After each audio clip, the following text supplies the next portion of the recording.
yung lutuan ko. And dito yung mismong kama ko. At papakita ko sa inyo guys kung ano yung kinalabasan, ano yung pinagbago sa gagawin kong organizing sa bago kong setup dito sa kwarto. Samahan nyo ko, let's go. Ito yung before and after.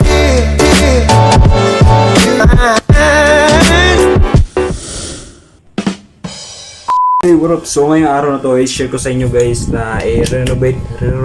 Bago ko muna ipapakita sa inyo kung paano ko inayos tong maliit na kwarto na pinagrintahan ko, is papakita ko sa inyo yung mga unang araw na ginagawa ko, yung mga ina-unboxing ko, yung mga ginagawa ko dito sa boarding house nung wala akong work. And ito yung mga nangyari guys bago ako nag-ayos ng kwarto nung rest day ko. And kung gusto niyo panoorin to, let's go. Hi guys, 40 days video. 40 days video kasi itatry ko yung tripod ko dito sa last tripod dito yun. Kasi yung dulo niyan is nag-drama ako kasi dyan nasira yung LCD ng iPhone ko kaya wala pa akong iPhone ngayon. Buti na lang nakabili na ako ng LCD at yung kakilala ko na yung mag-ayos, so makakatipid tayo. And then try ko ngayon yung tripod na pang tip for iPhone kung nag-shoot ako gamit niyan yung tripod. And try natin hanapin to natin ngayon. Let's go! Yun, so magandang balita. Kasya siya. Ayan no. Kita niyo yan. Kasya lang yan, man. So, pwede na siya ma-adjust ng ganyan. Yun yan. So, buti na lang nakasya siya no. Kasi hindi po siya masyadong magamit yung tripod na to. Ito yung kasi yung ano niya, stand niya. Pwede siya ma-adjust. Pero pag ilalagay ko siya sa mga tiles o sa mga soft surface, hindi yung parang magaspang na surface is nasa slide siya. Ba, gusto mo yung ganito lang na style. Gaganyan siya. So, hindi diba? Talagang problema yun. Meron naman ng rubber na yung ano na yung parang paa niya is rubber din. Ito yung pero ang pangit naman niya kung dadalhin ko sa public, diba? Kasi yung pangit. Naninilaw yung white niya, so hindi natin dadalhin yan. And diba, complicated masyado pag mahilig ka mag-video, diba? So, yun. Buti na lang kasya siya. Ayan, nabili ko lang din to sa ano guys. Ito yung ano niya, saan yan? Ito yung set niya.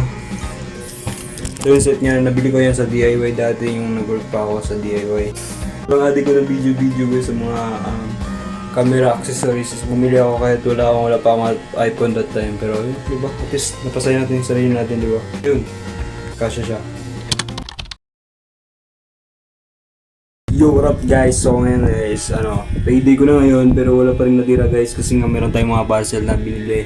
At yung binili kong parcel guys is importante naman yun. Ito yung proof ito yung proof niya. Ayan, kita nyo ba yan? Yan yung mga balot o mga pinalutan. Pinagbabalot sa mga in-order ko Ito, nag-order ako nito guys kasi syempre naman, skincare tayo, iningatan natin yung sarili natin and ito din.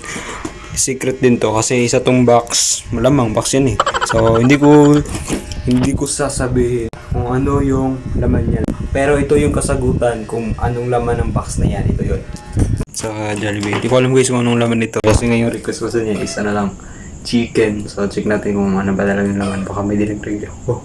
Alright, so check natin kung ano pa yung laman niya yung pinadala niya.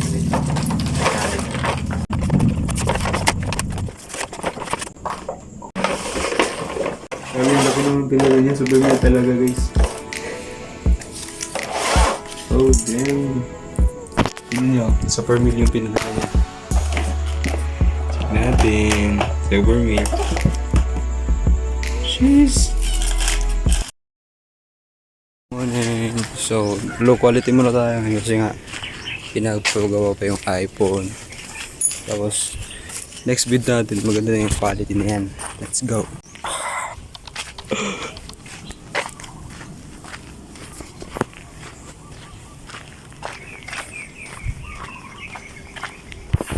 Low quality.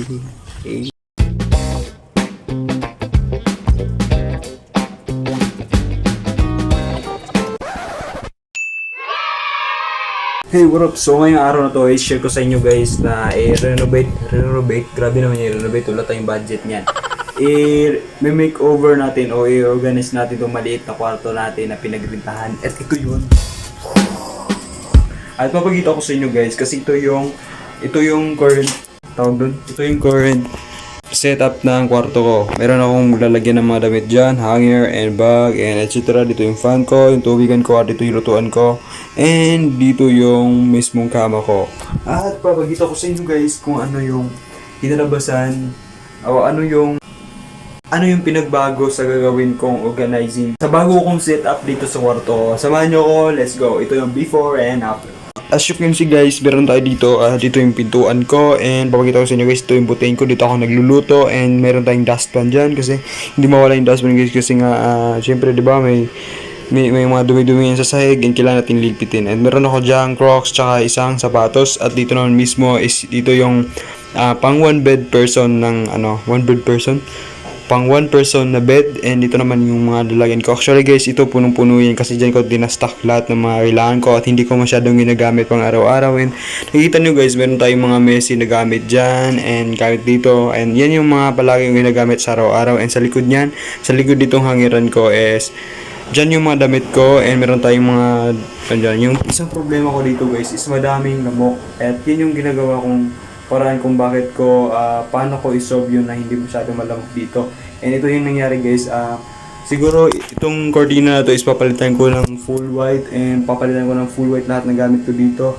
And dito guys, yan, dito yung mga sapatos ko, and especially sapatos ko guys, pagtataka kayo na hindi ko nilagay dito yung isang sapatos ko na ganyan kasi nga guys, sobrang special yan guys, paborito ko yan. And dito naman guys, dito yung mga gamit ko, dito ako kumakain, and dito naman yung mga paliguan ko, gamit ko panglaba. And ngayon, i-guess natin guys kung kaya natin siya i-set up ng mas maluwag at mas komportable, and isipin ko muna ngayon. Hindi ko alam kung paano ko sisimulan to, and sisimulan ko, and 3, 2, 1, go!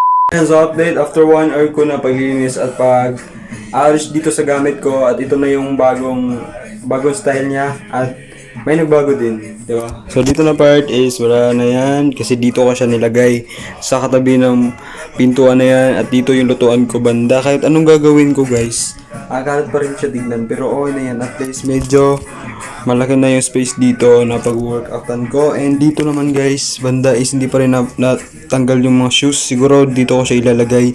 And dito na yung ko, yung pangalagyan ko ng hanger. And dito pa rin yung higaan natin guys. Ayan.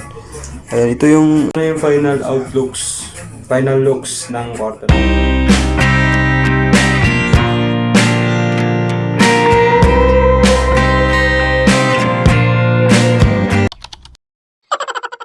Dito ko na nilagay yung ko. Yun. Ito yung pusa ko guys, shoutout kanina. Yan o. Si Mimi. And dito na yung bagong kwarto natin. Kaya kung gusto niyo nito guys, please subscribe and like this notification bell icon. And see you the next video.